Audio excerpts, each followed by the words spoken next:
మీ తాకట్టు బంగారం కష్టాలకి good bye చెప్పండి. వెంటనే ఎన్ గోల్డ్‌కి కాల్ చేయండి. నమస్తే, వెల్కమ్ టు ఇట్స్ యూటీవీ. నేను సిరాజ్. నిజంగా ఆంధ్రప్రదేశ్ డిఎస్సిలో ఏం జరుగుతుంది? ఆల్రెడీ ఉన్నటువంటి భర్తీ అయినటువంటి డిఎస్సి పైనే పలు ఆరోపణలు వస్తుంటే మరో డిఎస్సికి ప్రభుత్వం శ్రీకారం చుడుతుంది అనేటువంటి ఊహాగానాలు వ్యక్తమవుతున్నాయి. వరుస ప్రకటనలు కూడా వస్తున్నాయి. మరి ఇలాంటి సందర్భంలో భర్తీ అయినటువంటి డిఎస్సిలో జరిగిన అక్రమాలపై నిజాలు నిగ్గు తేల్చాల్సిన బాధ్యత ఎవరిది? ఖచ్చితంగా స్పోర్ట్స్ కోటాకు సంబంధించి అక్రమాలు జరిగాయని విపక్షాలు అంటుంటే, కాదు కాదు ఆధారాలు సమర్పించండి అని అధికార పక్షం అంటుంది. అసలు ఈ మొత్తం గందరగోళంతో ఎంపికైన అభ్యర్థులు, ఎన్నిక కావాలి అనుకున్నటువంటి అభ్యర్థులు, ఇద్దరిలో కూడా గందరగోళమైనటువంటి సిచ్యువేషన్ కనబడుతుంది. అసలు ఈ డిఎస్సి వరుస ఆందోళనకు, ఉద్రిక్త పరిస్థితులకు ఇంత క్రిటికల్గా మారడానికి ఉన్నటువంటి అవకాశం ఏంటి? దీనికి పులి స్టాప్ ఇక్కడ. ఇదే అంశంపై నాతో పాటు డిస్కషన్ చేయడానికి కేఎస్ ప్రసాద్ గారు, రాజకీయ విశ్లేషకులు అందుబాటులో ఉన్నారు. ప్రసాద్ గారు నమస్తే. నమస్తే అండి. ప్రసాద్ గారు, ఏంటి అసలు ఈ డిఎస్సి ఇష్యూ ఏంటి? ఓవైపు ఆధారాలు అంటుంది కూటమి ప్రభుత్వం, మరోవైపు మీరు పూర్తి స్థాయిలో ఉన్నటువంటి పరిస్థితులు అక్రమాలు జరిగాయి అంటుంది వైసీపీ ప్రభుత్వం. దీనికి సంబంధించిన విపక్షం ఎలా చూడొచ్చుంటారు? ఇప్పుడు ఒక పక్క విపక్ష ఆందోళనలు రాష్ట్ర వ్యాప్తంగా జరుగుతున్నాయి. రెండోది, ఈ రూలింగ్ గవర్నమెంట్ ఏదైతే ఉందో వీళ్ళు కూడా నిన్న ప్యారల్గా కర్నూలులో సెలెక్ట్ అయిన అభ్యర్థులతో ఒక రాయలసీమ చుట్టుపక్కల ప్రాంతాలందరితో చేశారు. Very good. ఎవరికి వాడు జస్టిఫికేషన్ ఇచ్చుకుంటే అసలు ప్రాబ్లం ఉందట లేనట్ట. ఇప్పుడు ప్రాబ్లం లేదనే డైరెక్ట్గా చెప్తున్నారు. కోర్టు కూడా, నేను మన జడాశ్రవణ్ ఒక అమ్మాయి, ఈశ్వరమ్మ ఒక అమ్మాయి మీద కేసు వేసింది. కోర్టు కేటగరికల్గా డినై చేసింది. Okay, we are not denying everything as far as sports recruitment. తర్వాత ఈ టీవీలో జరుగుతున్న డిబేట్లు, ఈ బుడంకాయగాళ్ళందరూ వచ్చి టెట్ అంటే ఏంటి, బీఈడీ అంటే ఏంటి అని ఎబ్రివేషన్లు అడగడం ఒక్కొక్కరిని నేను చూస్తున్నా. ఇట్లన్నిటికీ నేను పార్టిసిపేట్ చేసిన డిబేట్లో కూడా క్వశ్చనరీస్ అట్లాగే, టెట్ అంటే ఏంటి, బీఈడీ అంటే ఏంటి, ఉపా చట్టం అంటే ఏంటి, ఇలాంటివన్నిటికీ ఎబ్రివేషన్లు ఒకరినొకళ్ళు అడుక్కుని అవహేళన చేసుకునే కార్యక్రమానికి తెరలేపుతున్నారు. ఒక కన్స్ట్రక్టివ్గా ఒక పార్టీ నుంచి ఒక రిప్రజెంటేటివ్, అధికార ప్రతినిధి హోదాలో వచ్చినవాడు ఏం మాడాలి అక్కడ? ఎస్, ఈ విధంగా ఈ ఎగ్జామ్ కండక్ట్ అయింది, దీంట్లో ఉన్న ఫ్లాస్ ఇవి, ఈ ఫ్లాస్ని మేము రీఅడ్రస్ చేసాం, ఇట్లా అని చెప్పడం మానేసి వాడు యాక్టివ్గా కౌంటర్ ఇష్టం వచ్చినట్టు మాట్లాడటం. పోనీ అవన్నీ మనకి చెత్తది పక్కదిద్దాం. ప్రజలకి తెలియవలసింది ఏంటంటే, ఈ డిఎస్సి ఎగ్జామ్ ఏదైతే కండక్ట్ అయిందో దీంట్లో స్పోర్ట్స్ రిక్రూట్మెంట్కి కొంత అప్రహెన్షన్స్ చాలా కేటగిరీలకు ఉన్నాయి. ఉదాహరణకి బ్రిడ్జి గేమ్ నేషనల్ గేమ్ కాదంటే నేను చెప్తాను నేషనల్ గేమే ఆడతారు, అది ఇంటర్నేషనల్ టోర్నమెంట్స్ అవుతాయి అన్ని. కానీ ఒక కేటగరైజేషన్స్లో మనకి, నేను ఇప్పటికి 10 సార్లు చెప్పాను చాలా వేదికల మీద, నేను మళ్ళీ చెప్తున్నా, ఈ ఒలింపిక్ అసోసియేషను, టెన్నిస్ అసోసియేషన్స్, ఇట్లాంటివన్నీ రికగ్నైజ్డ్ అసోసియేషన్స్ ఉంటాయి. వాటి త్రూగా జరిగే టోర్నమెంట్స్కి ఒక హానర్ ఉంటుంది.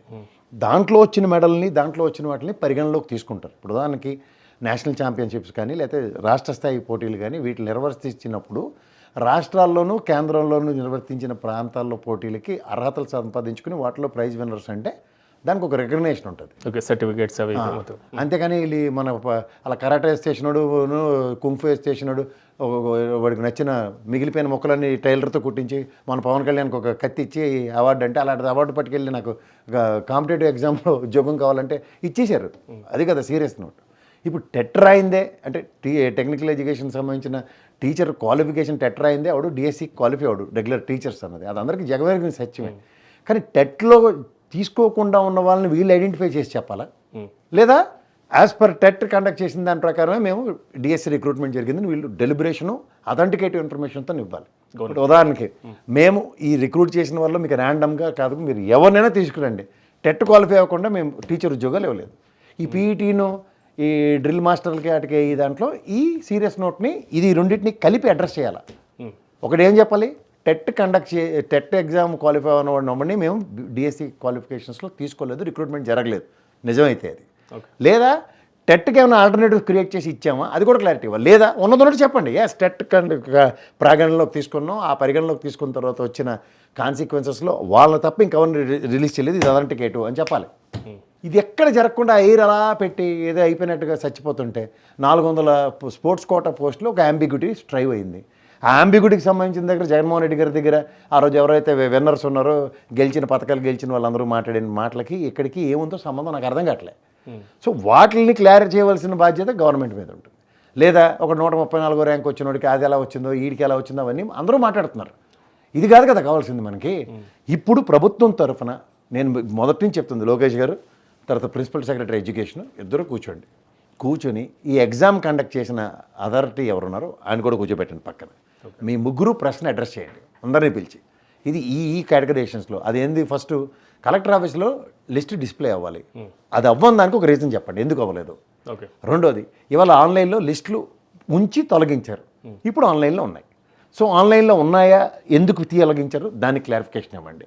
ఇవేవీ లేకుండా అలా వదిలేసి నువ్వు గొప్ప అంటే నువ్వు గొప్ప, నువ్వు చెత్త అంటే నువ్వు చెత్త, మాకెందుకు ఈ టైం వేస్ట్. అంటే ఎందుకు అంత విపక్షానికి స్కోప్ ఎందుకు ఇస్తున్నారు, ఎన్ని విమర్శలు చేయడానికి స్కోప్ ఎందుకు ఇస్తున్నారు ముందు? అంటే మీరు అన్నట్లుగా డిస్ప్లే ఎందుకు చేయట్లేదు, ముందుగా మొత్తం ఎందుకు చెప్పట్లేదు? ఇది చేయకే కదా ప్రాబ్లము. ఇప్పుడు నేను అంటుంది టెట్ ఎగ్జామ్ కండక్ట్ చేయకుండా, టెట్ క్వాలిఫై అవ్వకుండా ఎవడైనా డిఎస్సిలో రిక్రూట్మెంట్ అయితే ఈ 16,000 చిల్లర ఎగ్జామ్లో not at all tolerable. Okay, అది ఫస్ట్ థింగ్. రెండోది ఈ విధంగా జరిగిన దాని మీద లోకేష్ గారు and principal secretary education and ఈ ఎగ్జామ్ కండక్ట్ చేసిన చైర్మన్ ముగ్గురు కూర్చొని ప్రశ్న అడ్రస్ చేయండి. చేసి ప్రెస్ వాళ్ళకి అన్నీ తెలుసు, తిరిగి చెదగొట్టేసి ఆన్సర్లు ఇస్తారు, ప్రశ్నలు కూడా చెదగొట్టేయడానికే ఇస్తారు, ఏం మానట్లేదు. ఒక ట్రాన్స్పరెంట్ ప్రెస్ మీట్ అయిన తర్వాత అది పేపర్లో ఎలాగో పబ్లిష్ అవుతుంది. ఈ తపేలా పేపర్లు కాకుండా మిగిలిన పనికొచ్చిన పేపర్లు ఉన్నాయి, అవి సారాంశాన్ని ప్రజలు గ్రహించగలుగుతారు. ఎందుకంటే నాన్ క్వాలిఫైడ్ ఎవరైతే ఉన్నారో వీళ్ళు అవహేళన ఏం చేస్తున్నారు. ఇప్పుడు వైసీపీ ఒక పోరాటం చేస్తుందంటే వాళ్ళ నాయకులు వచ్చి ఆ వేదిక మీద కూర్చోరు, వీళ్ళందరూ ముసలోళ్ళే. ఇప్పుడు పిల్లలు రోజు ఉద్యమంలో రమ్మంటే వాళ్ళ తరఫున ఒక పార్టీ అపోజిషన్ పార్టీ చేస్తున్నప్పుడు రోజు ఉద్యమంలోకి పిల్లలు ఎందుకు వస్తారు? Basic common sense. రెండోది రేపు ఎగ్జామ్ మళ్ళీ నవంబర్లోనే ఎప్పుడో మీరు ఇంకో 2 నెలల్లో ఏదో ఎగ్జామ్ పెడతాం, దాని ప్రిపరేషన్లో ఉండొచ్చు. మూడోది ఇవాళ మీరు కరెక్ట్గా ఏదో అసెంబ్లీ ముట్టడో ఏదో రేపటి నుంచి అసెంబ్లీ సమావేశాలు కదా, మొన్న జస్ట్ కాక్రోచ్ పార్టీ చేసిన పని అదే కదా, పార్లమెంట్ సమావేశాలు ముట్టడికి పిలుపునిచ్చారు. అలా అసెంబ్లీ సమావేశం ముట్టడి పిలిపిస్తే అప్పుడు ఎంతమంది పిల్లలు వస్తారు చూద్దరు కదా, ఇవన్నీ చెప్పి చేస్తారేటే. ఆల్రెడీ ఒక బాట డిసైడ్ అయింది కదా. ఇంతకన్నా పెద్ద పెద్ద పకోడీ కబుర్లు అడాడు ధర్మేంద్ర ప్రధాన్, ఏమైంది లాస్ట్కి మూసుకుని రాజీనామా చేశాడు, అవునా కదా. కానీ ఇది డిఎస్సి అంశాన్ని వైసీపీ కేవలం ఒక రాజకీయంగా వాడుకుంటుంది అనేది మాకు అదంతా అనవసరం సార్. రాజకీయంగా వాడుకున్నాడు, ఎందులో పడి సావనండి, నాకెందుకు మీకెందుకు. మనకు కావాల్సింది ప్రజలకి ఒక ట్రాన్స్పరెంట్ ఆన్సర్ ఇవ్వాలా. ఎవరు ఇవ్వాలి? గౌరవ ఎడ్యుకేషన్ మినిస్టర్, గౌరవ ప్రిన్సిపల్ సెక్రటరీ ఎడ్యుకేషను, గౌరవ chairman of that DSC exam conduct చేసినాడు. ఆడి మీద కూర్చొని ప్రశ్నలు ఏంటి? ఆడవడం నీ దగ్గర పని చేస్తున్నాడుతో పేపర్లు దిద్దించేవాట, ఆడే పేపర్ సెట్ చేసాడట, ఆడికి ఫస్ట్ ర్యాంక్ వచ్చినా ఉద్యోగం లేదు. క్లారిటీ ఇవ్వండి అండి. నాటకాలు ఆడుతున్నారు వీళ్ళు ఎన్నాళ్ళు బట్టి. ఆ క్లారిటీ లేకుండా దానికి ఏదేదో ఎక్స్ప్లెనేషన్ ఒక ఆయన ఇచ్చాడు, ఒక ప్రిన్సిపల్ సెక్రటరీ స్థాయి కలిగిన ఒక వ్యక్తి ఇచ్చాడు. వాళ్ళు సాటిస్ఫై అవ్వలేదు కదా దానికి ఎవరు. ఇప్పుడు they are all satisfied for this answer అంటే మీరు నేను ఎన్నైనా చెప్పొచ్చు. They are showing dissent on that. అంటే ప్రభుత్వం ఇప్పటికైనా దీనిపైన చొరవ తీసుకుని బాధ్యత తీసుకుంటే అవుతా పోలీస్ స్టాప్ పడదా? ఎందుకు సార్? Simple solution. లేదా రేపు అసెంబ్లీ సమావేశాలు ఉంటాయి, లోకేష్ గారు నిలబడి సమాధానం చెప్పమనండి డిఎస్సి మీద. ఫ్లోర్ ఆఫ్ ద హౌస్లో అదే కదా జనరల్ అడ్రస్ చేయడం. అక్కడేముంది, అక్కడ అపోజిషన్ ఉండదు కదా, ఓ ప్రవచనంలాగా ఉంటుంది. అది కాదు నేను అంటుంది.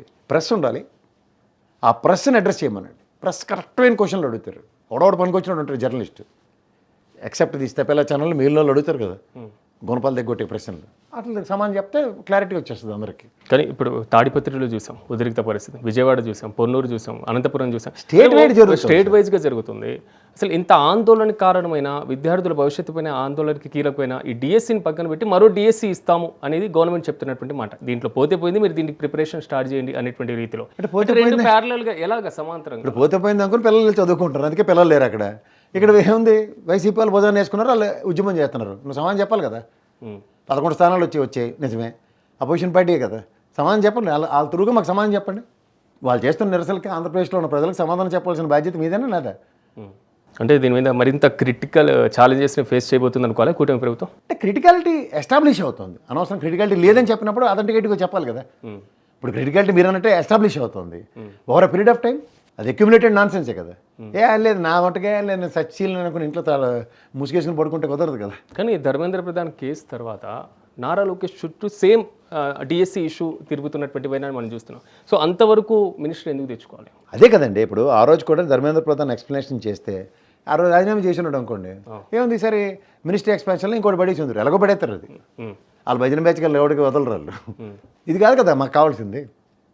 ఆ కాన్సెప్ట్లో అతను రాజీనామా చేసినట్టు అక్కడ తప్పు జరిగిందని ఒప్పుకున్నట్టే. That's what Mr Dharmendra Pradhan is. Okay, NEET ఎగ్జామ్లో జరిగిన flaw he held responsible by the people. భారతదేశంలో ఉన్న ప్రజలు ఇతనిది తప్పు అన్నారు, ఆ తప్పును తను ఒప్పుకొని రాజీనామా చేసాడు. That's a measurable failure of respect to education minister. Okay, మీరు ధర్మేంద్ర ప్రధాన్ని చూశారు, ఇష్యూ జరిగింది జంతర్ మంతర్ చూశారు, వైసీపీ డిమాండ్ చేస్తుంది అంటే నారా లోకేష్ అంతా రిజైన్ చేసేదాకా వెళ్తారంటారా? గౌరవం ఎగరవచ్చు. అంటే సబ్జెక్ట్ ఏంటంటే వీళ్ళకి ఒక గవర్నమెంట్కి అడ్వాంటేజ్ అంటే హైకోర్టు దీన్ని పరిగణలోకి తీసుకోలేదు. If they would have gone for supreme court, okay, సుప్రీంకోర్టుకి ఛాలెంజ్ చేసి ఉంటే సిబిఐ ఎంక్వైరీ అడుగుతున్నారు కదా, సో సిబిఐ ఎంక్వైరీ బదులు సుప్రీంకోర్టుకి ఛాలెంజ్ చేసి ఉంటే అక్కడ కూడా రిజెక్ట్ అయితే అప్పుడు చెప్పొచ్చు. ఓకే, అది జరగలేదు. ఏమో రేపు వాళ్ళు ముట్టడికి పిలుపులు ఇచ్చే ప్రాబిలిటీస్ చాలా ఎక్కువ ఉన్నాయి నాకు అనిపిస్తుంది. అసెంబ్లీ సెషన్స్ అసెంబ్లీ సెక్షన్స్ ఎలాగో 14, 16 నుంచి ఎప్పటి నుంచి ఉన్నాయి, 3 రోజులు 4 రోజులు ఉన్నాయి. ఉన్నప్పుడు అసెంబ్లీ ముట్టడికి పిలుపు ఇచ్చారు అనుకోండి, అలాంటివి జరుగుతాయి. ఇప్పుడు మొన్న కాక్రోచ్ ఉద్యమం అదే కదా, అవును. ఇప్పుడు దానికి ప్యారల్గా మీరు దాంతో కంపేర్ చేస్తే అవుట్కమ్ ఇలాగే ఉండాలి కదా. అది వ్యవస్థ ఎంత ఉండి కూడా ఆపలేకపోయింది కదా. ఏమో చూద్దాం సార్, మీరు అన్నట్లుగా. బట్ డిఎస్సి మీద గవర్నమెంట్ ఒక స్టాండ్ తీసుకొని పిల్లల యొక్క ఆందోళన ఉత్కంఠ ఒక తెరదించాల్సినటువంటి అవసరం ఖచ్చితంగా ఉంటుంది. ఖచ్చితంగా ఉంది. ఎస్, రైట్ ప్రసాద్ గారు. ఎంత కాదన్నా, ఇప్పుడు మనకి మొదట్లో ఇప్పుడు అంత యాంటీ సోషల్ ఎలిమెంట్, చైనా నుంచి వచ్చాడు, దుబాయ్ నుంచి వచ్చాడు, పాకిస్తాన్ నుంచి వచ్చాడు, ఈ పకోడీ కబుర్లు స్టాండర్డ్ డైలాగులు ఉంటాయి కదా, వాట్సాప్ యూనివర్సిటీ కబుర్లు, ఇవి గౌడెక్కోవాలి. దెబ్బలు తినది పిల్లలు. దాని మీద ఈవెన్ ఆ రోజు కూడా అపోజిషన్ కాంగ్రెస్ వచ్చిన తర్వాతే కదా దానికి ఇంకొంచెం మొమెంటం ఎక్కువైంది. ఇప్పుడు డిఎస్సి ఎగ్జామ్లో పిల్లలు వచ్చారు, ఫస్ట్ అపోజిషన్కి రిప్రజెంటేషన్స్ పడ్డాయి, అక్కడి నుంచే కదా ఉద్యమం స్టార్ట్ అయింది. ఎస్, రైట్ ప్రసాద్ గారు, థ్యాంక్ యూ. చూద్దాం సార్. సో ఓవరాల్గా ఇది ఆంధ్రప్రదేశ్లో డిఎస్సి ఇష్యూ మాత్రం రోజుకో మలుపు తిరుగుతున్న పరిస్థితులు కనబడుతున్నాయి. వైసీపీ యాక్టివ్గా ఉన్నటువంటి పరిస్థితి. మరోవైపు ఆంధ్రప్రదేశ్లో అసెంబ్లీ సమావేశాలు సాగబోతున్నాయి. ఈ నేపథ్యంలో డిఎస్సి అభ్యర్థులు ఏమైనా కీలకమైనటువంటి మలుపు నిర్ణయం తీసుకుంటే మాత్రం అసలు రాష్ట్ర రాజకీయాల్లో ఎలాంటి మార్పులు చోటు చేసుకోబోతున్నాయనేటువంటి ప్రశ్నలు కూడా తలెత్తుతున్నాయి. చూడాలి ఎప్పటికైనా కూటమి ప్రభుత్వం డిఎస్సి ఇష్యూ పైన స్పందిస్తుందో లేదో. సో మరిన్ని అప్డేట్స్తో మళ్ళీ కలుద్దాం. చూస్తూనే ఉండండి ఇట్స్ యూటీవీ.